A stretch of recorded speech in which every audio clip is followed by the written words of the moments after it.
Even if you go through a very bleak अगर आप period, कुछ दिनों के लिए भी बीमार होते हैं तो आपको अचानक अच्छी सेहत की या सेहतमंद होने की कीमत समझ आ जाती है। सेहत के बिना हमारे जीवन के दूसरे आयाम हमारे लिए कोई मायने नहीं रखते।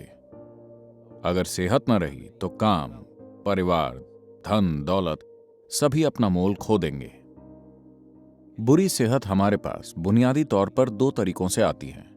एक तो ये कि इस दुनिया में रहते हुए हम किसी इन्फेक्शन की चपेट में आ सकते हैं।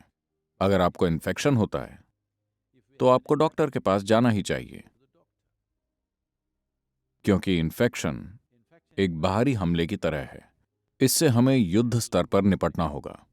आमतौर पर हम केमिकल हथियारों का इस्तेमाल करते हैं, पर जंग में यह भी ठीक है। लेकिन 70% से अधिक बीमारियां जिनसे लोग ग्रस्त हैं वो खुद की बनाई हुई हैं।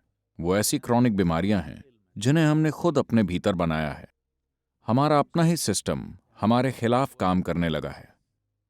डिसीज शब्द का अर्थ है डिस-ईज, यानी आप अपने सिस्टम को ईज या सहजता से नहीं रख पा रहे हैं, या दूसरे शब्दों में आपका सिस्टम चिड़चिड़ा हो गया है। इंसानी तंत्र के बहुत से आयाम एक दूसरे के साथ मिलजुल कर काम नहीं कर पा रहे हैं।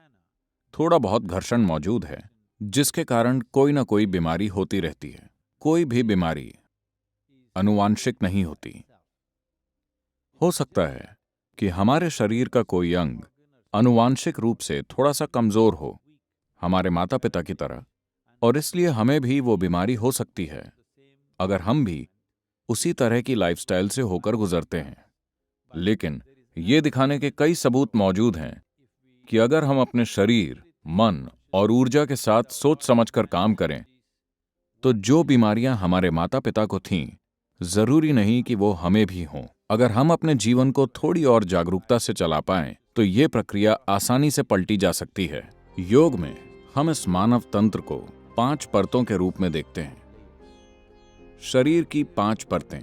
योगिक प्रणाली में मन जैसा कुछ नहीं होता। हर चीज को शरीर की तरह देखा जाता है।